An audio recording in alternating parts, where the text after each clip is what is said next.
If there's a failure, the failure lands at the feet of Justin Trudeau, who damaged the relationship with the incoming president by his antics in the first round of negotiations. Reading Robert Lighthizer book, where he goes through and talks about the ways in which Canada messed around and came late to the table and tried to counter with Mexico and ghosted them, it damaged the relationship. Let's be super clear about why we find ourselves in the situation that we're in today.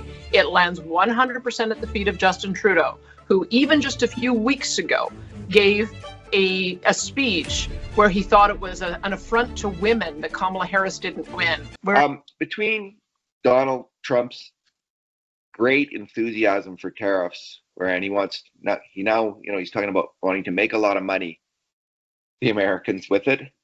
And between that and Eastern Canada's, in the face of that, evident willingness to put a export tariff on Alberta if Alberta is excluded from these Trump tariffs, if Alberta oil is excluded.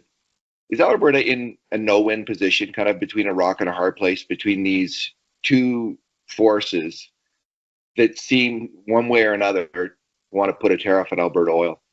Well, I don't believe in no-win situations. I think we've got such a great case to make and a deal to be done. I would like to see all of the provinces and the federal government aligned on trying to find some of those solutions, because I think they're there. There's no question that this U.S. president is enthusiastic about tariffs. I think that we're looking at this reprieve as being an opportunity for us to make the case about why we should continue to be tariff-free. But we do have to be prepared that if he's looking at tariffs as a revenue source, then it's going to require a bit of a different result from us. We're going to have to think about what that actually means.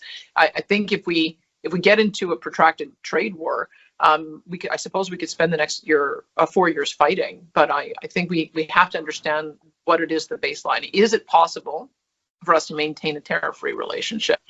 And if not, is it possible to have the lowest tariff applied to Canada as possible? And if not, is it possible to get certain carve-outs? I mean, those are the kind of conversations that we can just begin to have now with the new administration firmly in place as of yesterday and being sworn in. So I'm an optimist. I think there's a deal to be made here. And so I think that's the positive case that I'll be trying to explore. But I don't know that we really know what the Americans need in order to maintain this special status. I don't know if it's border security, if we check the boxes there, if it's the 2% NATO commitment, if we check the boxes there, or if it's something else. That I think is part of the reason why we've got to be working on this relationship, building it, and getting to the root of what it is we need to do to maintain our special status. Many Canadians see Trump in the darkest terms. They see him as a bully and as a racist and as a horrible person. Are you concerned that this kind of animosity towards Trump might overwhelm the negotiation and inform Canada's position, and that the Canadian government takes that on essentially, and in the face of whatever his negotiating position is, we become extremely aggressive and retaliatory? Are you seeing that, and are you concerned about that? I think we're in a difficult position because we don't have a government federally with a long enough mandate to be able to sustain the negotiations. We're going to see a change in prime minister in 47 days. We're going to see, again, potentially a spring election, which might result in another change of prime minister a few weeks after that. And so I think you're going to see that the relationships that the premiers have and our Council of the Federation table has is going to be the consistent voice over the next number of months while the federal scene gets sorted out. This is why I've been calling for an election for some time now, is that whoever it is needs a mandate to negotiate.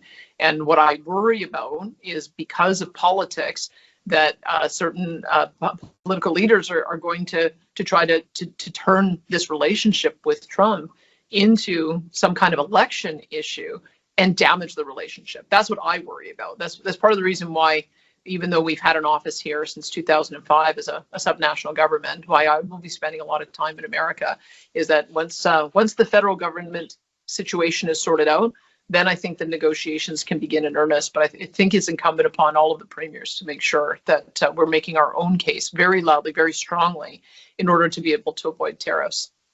That there is some sort of timeline, February 1st, April 1st, whatever, that contend that you failed, that your approach, has failed, and that it's time to load up on the retaliation.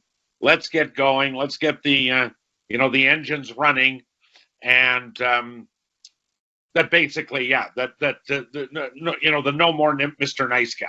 Now we're going to go for it. We're going to go at it. We're going to get ready. What do you say to that?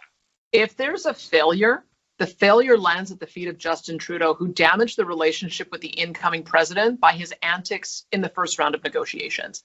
The frustration that I have reading Robert Lighthizer book, where he goes through and talks about the ways in which Canada messed around and came late to the table and tried to counter with Mexico and ghosted them, it damaged the relationship. Let's be super clear about why we find ourselves in the situation that we're in today. It lands 100% at the feet of Justin Trudeau, who even just a few weeks ago gave a speech where he thought it was an affront to women that Kamala Harris didn't win. We're in a trade negotiation with a brand new administration, and we have a prime minister who keeps on poking his finger in the eye of the current administration and has damaged that relationship. So if there's a failure, it lands at his feet, which is why I'm counting down the days to when he's gone and we can have a reset. It's 47 days to go, and I hope he doesn't continue torching the relationship in the meantime.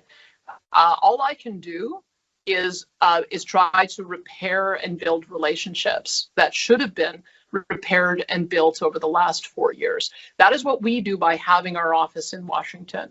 We have good relationships with people on both sides of the aisle, because that is what diplomacy is. You have to be able to work with both Democrats and Republicans, and you have to refrain from expressing a preference for who you would like in the White House. And so if there's a failure of leadership, and if there's a damage to the relationship, it's 100% at the feet of Justin Trudeau.